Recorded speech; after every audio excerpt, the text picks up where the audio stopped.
Well, hello everybody.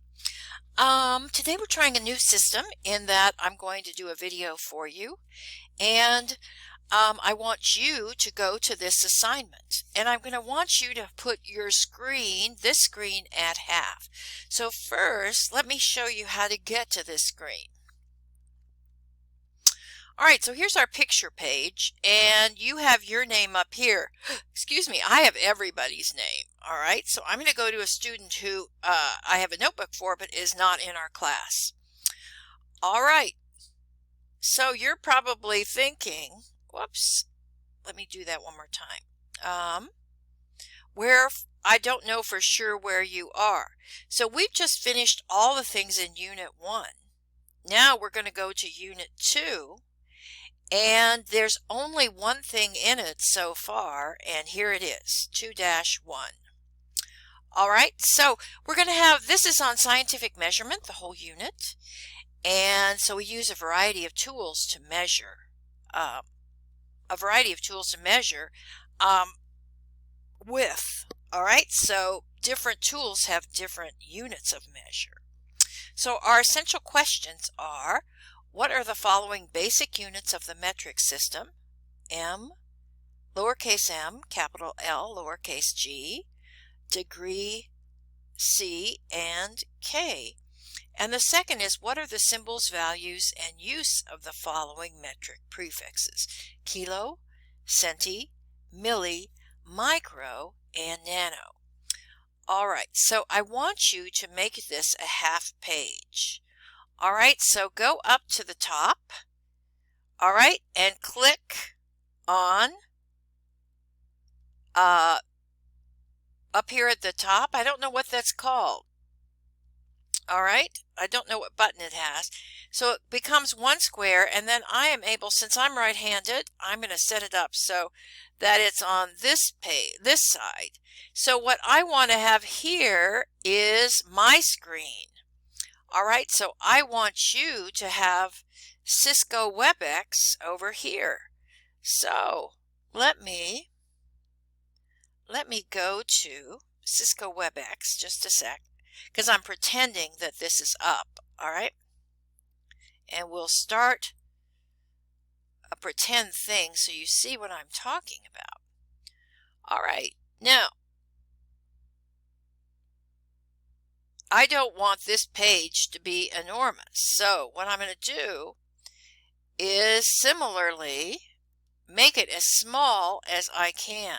All right, and put it over here.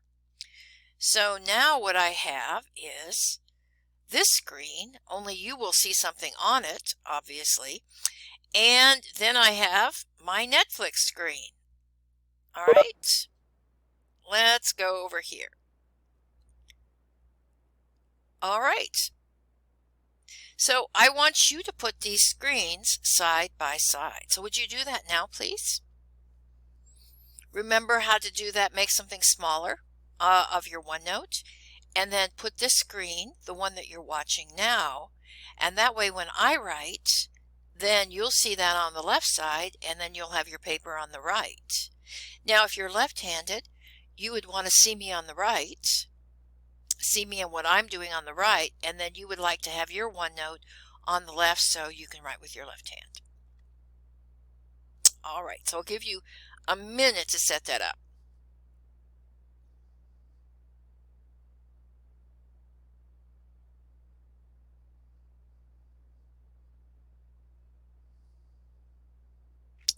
All right, in the meantime, while you're working on that, I am needing to do something else.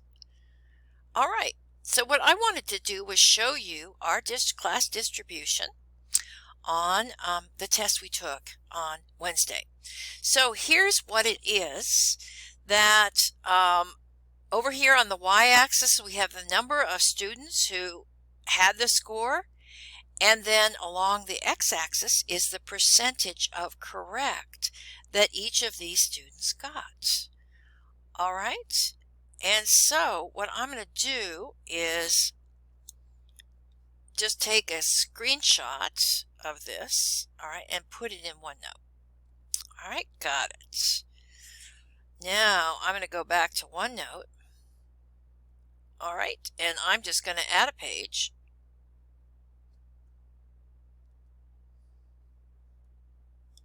And we'll just put it here. All right, so you could do the same thing if you want, or you can just watch me. So I'm going to want you to do two calculations. All right, the first calculation, I want you to find out where on this you are. All right, so it's your score. I imagine you remember it from yesterday, divided by 35 times 100 equals, and you should have some number of percent. So go ahead and do that calculation with yours. So I'll do a sample down here. Let's say somebody has 26 out of 35. All right, and then I'll figure that out. It turns out when I use my calculator that it is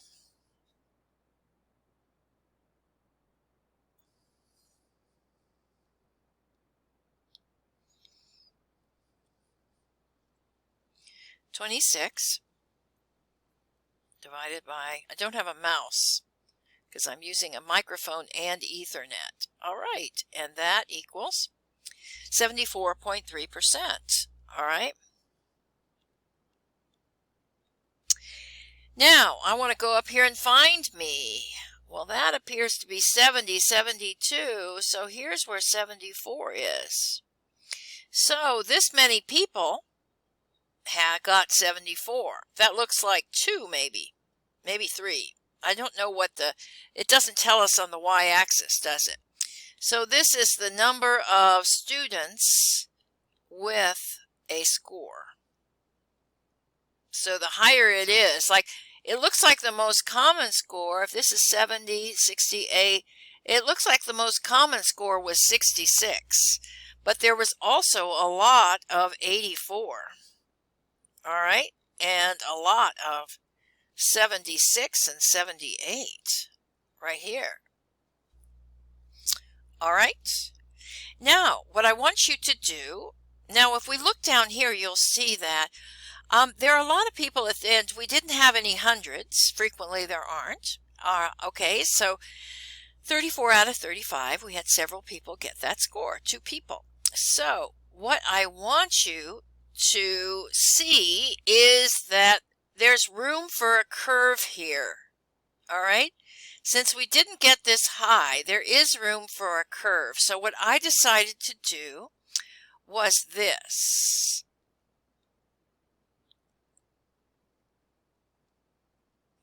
I miswrote, so let me just erase this. So you got your score and you found it, right? You found where you are on that. So you kind of know where you are in the class. Now I'm asking you to take your score and divide it by the new total, which is 32. So this is the way I always curve. I lower the point value. All right, so in that case, our practice one is 26, a score of 26 divided by 32 times 100. And that equals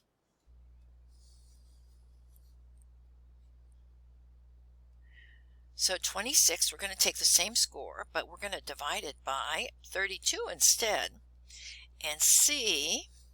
Oh, I'm having a hard time without my mouse. Let me do this again. 26 divided by 32 equals 81.3%.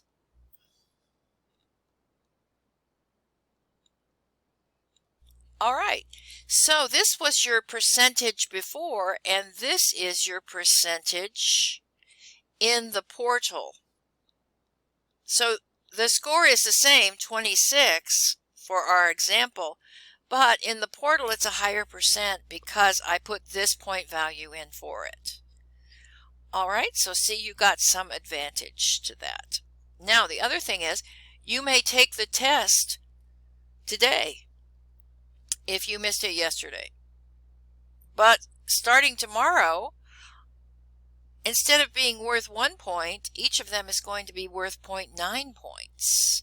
All right, this procrastination has to stop. When we have a test, you need to take it. So today, just email me, send me an excuse about why you didn't take it yesterday, and I will let you specially in. All right?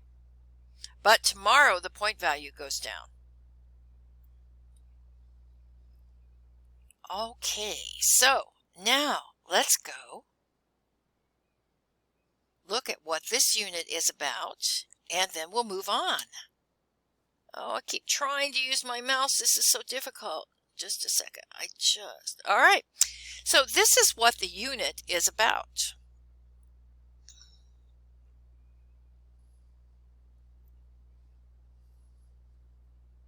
Oh, I can't do that, right? I lose it.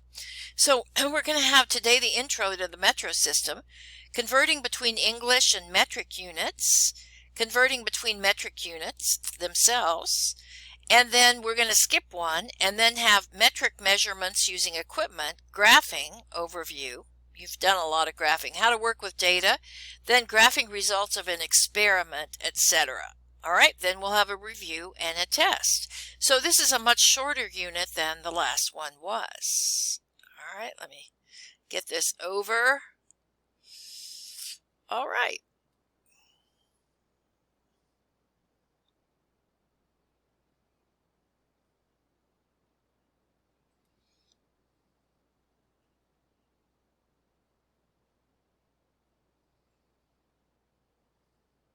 Now, I only need this one. All right. So I'm going to make mine full screen. And the reason for this is so that, oh, this is annoying. I hate not having my mouse. All right. So I'm going to spread this across the page. All right. So that's what we're doing. All right. So we'll go all the way to the top. Here we are. So we read the essential questions of what we're doing and just getting to know the metric system. In the U.S., we still work on the standard English unit is what it's called. It used to be that all English-speaking countries were on this same one. But I don't know when all of Europe went metric, but it's been a long time ago. And so we're the only country left that is still using these standard English units of quart, pounds, gallons, foot, etc. So the metric system was generated, and it's a much easier one to learn because it's based on powers of 10. All right. So scientists use the metric system, and so for that reason, we need to learn the metric system so that we can communicate with scientists all over the world. There has to be one standard of measurement. All right. So that's the reason. We're getting a little better in the U.S. though, because now we have 2-liter bottles of pop, 10-kilogram runs, nutritional labels that read 5 grams of fat or, 8 carbohydrates or whatever. All right, so you're going to need to learn to use the metric system, and so we're going to first talk about the roots. All right, now the few basic types of measurements will focus on these: distance or length, how far from one spot to the other. All right, the unit is the meter. All right, and the symbol is lowercase m. So symbols are sacred. We can't make up new symbols because symbols communicate. Are sacred abbreviations, I guess I should say. So this is a lowercase m. We can't make this an uppercase m. We can't make this a capital. Similarly with liter, we write this, or we just say we can do this. We can write out liter in a lowercase letter. All right, gram, we can write G, or we can write gram. All right, we can write J, capital J, because this is for James Prescott Joule. And so that's why it's given a capital letter, and it too is capitalized even when written. And then seconds, of course, are a lowercase s. All right, seconds. These are the units. So usually we're talking about liquid or gas volumes. All right, how much space the particles take up in liters. Mass, how much stuff is there in there, is measured in grams, and lowercase g is a symbol. Energy, and the one that we're going to be using the most, that we talk about the most, is heat energy. All right, measured in joules. And time, measured in seconds. All right. So those are the typical basic measures that we will use. So we can call these basic measurements. And what I want you to notice is basic measurements are made with tools. So we use measuring tools, right? So that is the reason that we measure with a meter stick. We measure with a container or a graduated cylinder that says how many liters. We measure this on a chemical balance, which measures in grams. We measure this in a variety of ways from a calorimeter, all right, in joules. And time is measured in seconds with a stopwatch. All right, so stopwatches automatically measure in seconds because we usually want that level, of precision. All right, so since basic measurements are made with tools, they always have a unit. So since you're used to using numbers in math, you think you just throw numbers around because that's what math does. Well, we can't do that in science because every number we're using is a measurement. It's a measured number. Every measured number is measured with a certain tool, and every tool has different units of measure, all right? So we always have to put a symbol after to let us know that is how many watts, okay? We'll emphasize that again and again. I will emphasize the difference between the way math might look at something and the way those of us who use numbers in scientific research might use numbers differently. After all, we have a different purpose. Ours is in problem solving in the real world. All right. Now, the metric units table is shown here before. We know a meter is about 3 inches longer than a yard. So a 100-yard football field, a 100-meter football field would be quite a bit larger. All right. Whereas a liter is just about equal to a quart. And a gram is smaller than most of our units of measure. It's about the mass of a small paper clip. All right. That would be equal 1 gram. So all these units that we were talking about here, we were assuming the following. Oh, let me get this. Okay. We were assuming the following. 1 meter, 1 liter, 1 gram, 1 joule, 1 second. All right. The basic unit is 1 meter. The basic volume unit is 1 liter. The basic mass unit is 1 gram. Okay. All right, and 1 gram is about the size of a small paper clip. Now, a bigger object might be in kilograms, and that's what we're going to find out. What does that mean when we start doing that? A kilogram. And in our English measure, the unit closest to it is pounds. All right, but a kilogram is equal to 2.2 pounds. So picking up a kilogram is harder than picking up a pound. All right, we'll learn more about joules later. So the thing to learn will be these prefixes. So that's what we are going to be looking at next. These are that modify the root basic units. All right, the basic units are meter, liter, second, gram, joule. All right, these prefixes would go below it, pre meaning before. Let's expand this. Now, we don't use all of these equally. And in fact, I'm going to cross out this one and this one because I've never used them once. Similarly, I'm going to call these two, I have never used them even once. Okay. When you get to numbers this big, we usually stick to the powers of 10.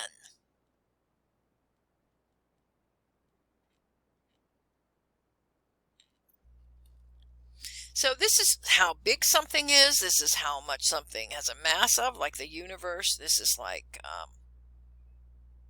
how many of something there might be. All right, so these numbers represent all of those depending on the unit. Now, what I want to point out is that the biggest number we use, and let me go back to black because I think it's easier for you to see. The biggest number we use is this one, this power of 10, 10 to the 23rd. All right, so it doesn't really have a name. This is the number of atoms. I'll use the hashtag for number, is the number of atoms in 1 mole of copper, for example. A mole amount of anything is this number of particles. See how enormous that is? Well, when a number this big, if there's this many of something, they must be very small. And you know that atoms are too small for us to see. So we will look at their relative size. So this number we will use in chemistry. It's the mole amount. At some point we'll talk about that. Only chemistry really talks about mole amounts because we're talking about atoms. All right. So now let's look at our table. So the power of 10 is over here. 10 to the 12th power, 10 to the 9th. We're starting to get into the realm of words we've heard. So do you remember Back to the Future and they use the word gigawatts? Gigawatts of power? Giga or giga? Gigawatts? All right, that's a billion. 1 billion is what 10 to the 9th is. So I will often write 10 to the 9th power rather than a billion because it's shorter. So chemists are the kings of the abbreviations. Now, 10 to the 6th is 1 million. And similarly, 10 to the 6th power is much easier to write than 1 million. Now, if we look at the symbols, what is the symbol that's used? It's a capital G for giga.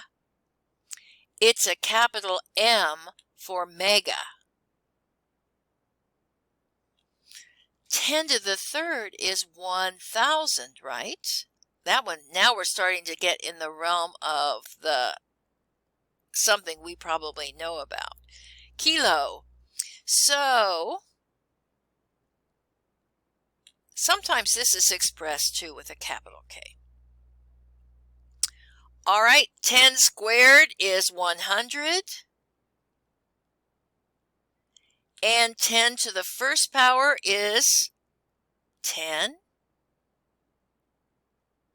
And 10 to the 0 power is 1. So you've learned all this in math before, but I bet you haven't practiced using it. So in chemistry, we practice using it because we have so many things that are big and so many things that are small. The powers of 10 become very handy. Now, I want to remind you that 10 to the first power is just a 10. 10 squared is 10 times 10, right?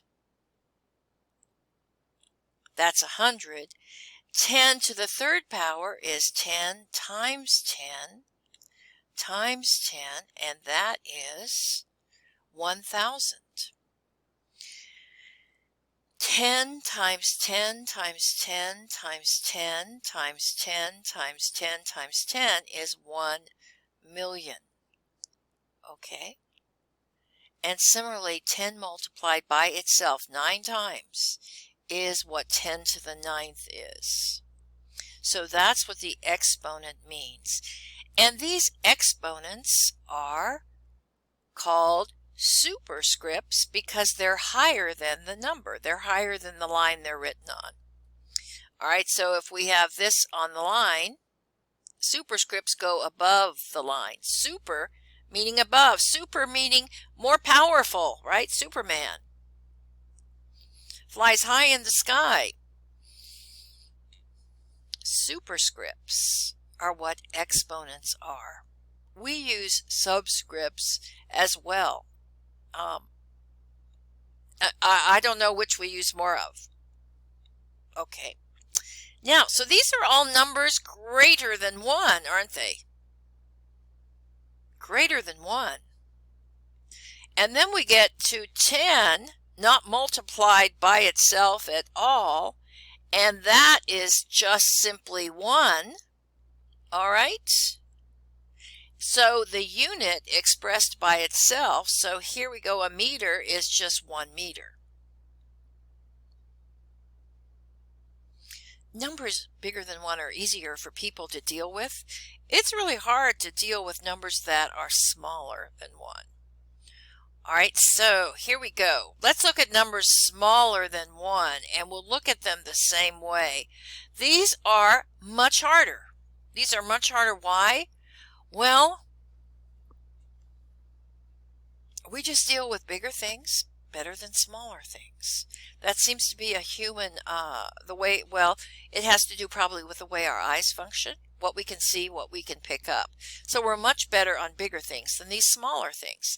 But much scientific measurement goes to smaller things. All right, so 10 to the 0 is 1. 10 to the minus 1, all right? 10 to the minus 1. I'm going to put this over here by the number. All right, here we have a 1. All right, 10 to the minus 1, we go over here, and that's where the decimal place would be. And since it's less than 1, we put a 0. So instead of having a 1 in all these units, we're going to have a number preceded by a decimal point or a decimal point and many zeros. Let's see that how it works on 10 to the negative second power of 10, all right? So we would have the 1 and then it says minus 2, so we would go over here, and so instead of the decimal place being here, we have to move over 2 digits, so the decimal place is going to be there, and it's a number less than 1. All right, so we move that decimal point. Now, try and do 10 to the minus 3. We know it's less than 1.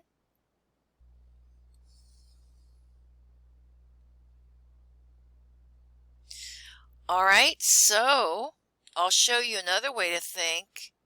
We have to write the 1 as the third number.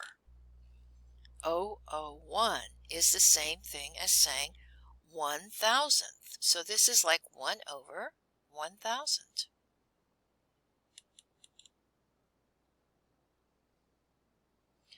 One thousandth. Now these are the ones that take more thinking. So some of you will have more trouble with this. I'm not sure about the spelling. All right, we'll maybe cross that out.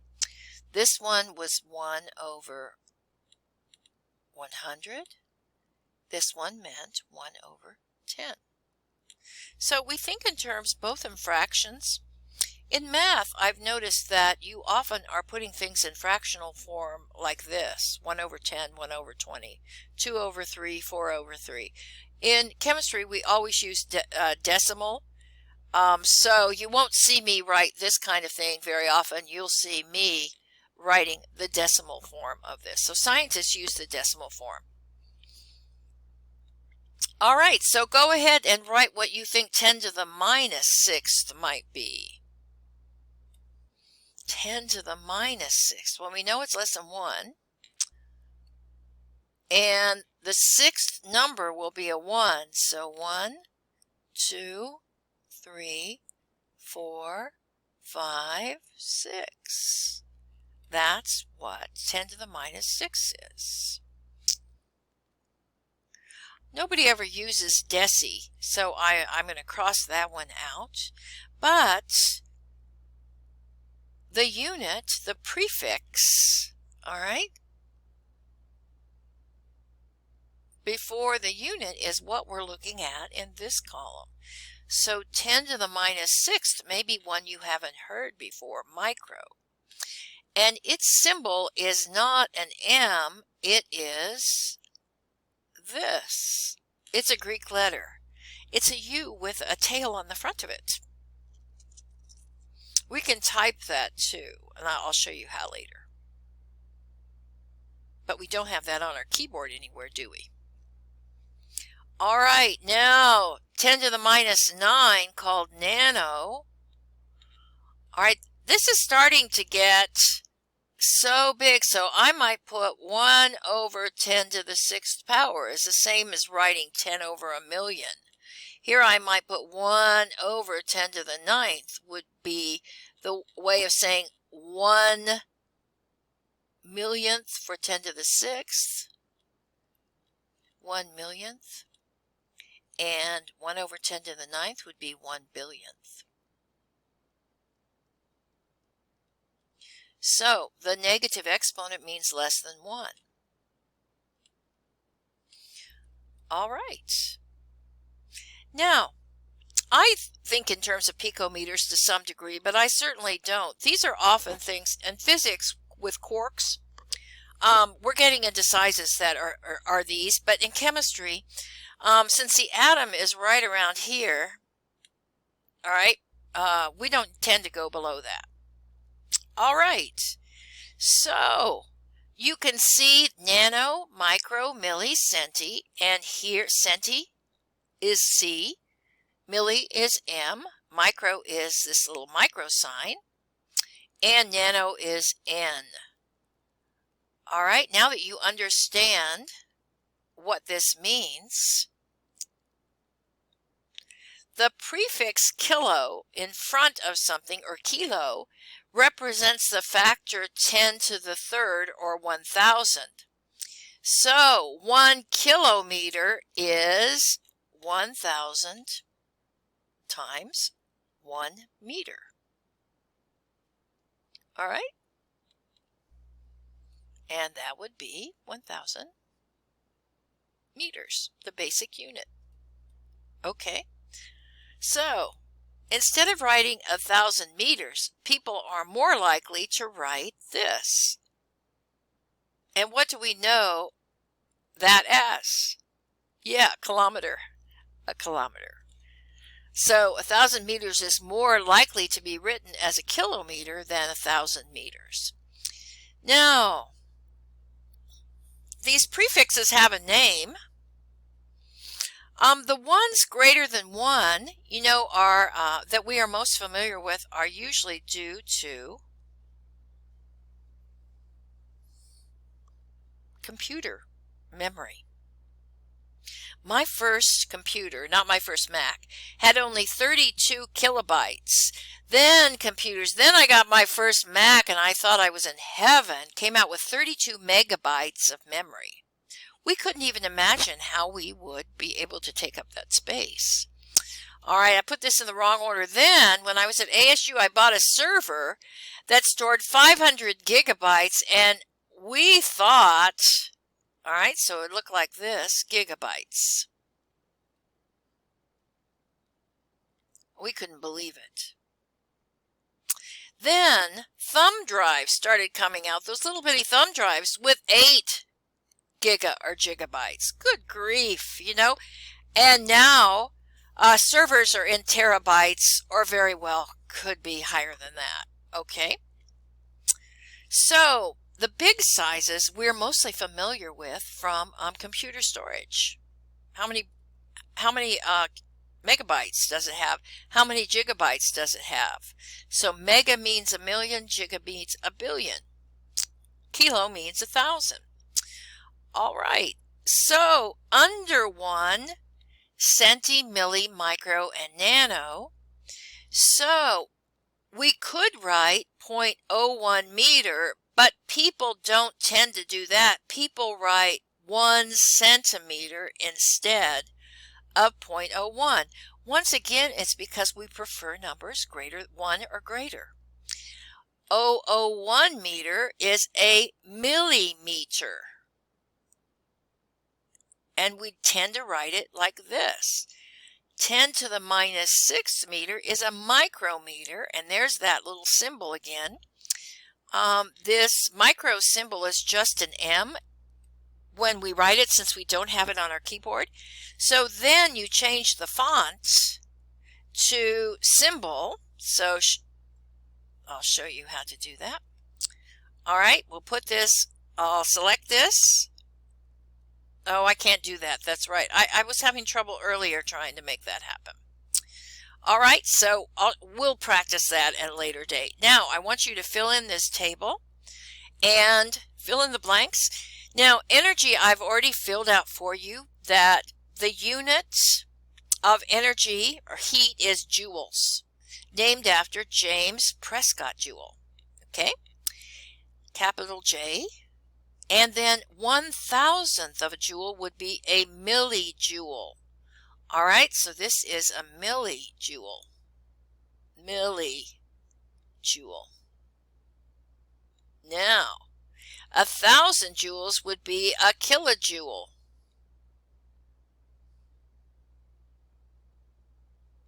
If we wrote it out.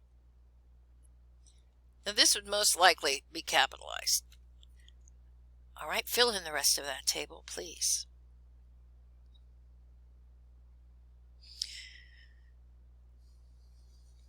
Be sure to write the symbols correctly. We don't change the symbol. The symbol has to stay the same, so it has the same meaning to everybody. And what's 1,000th of a meter? And what's 1,000 meters? And remember, the prefix for this is going to be milli,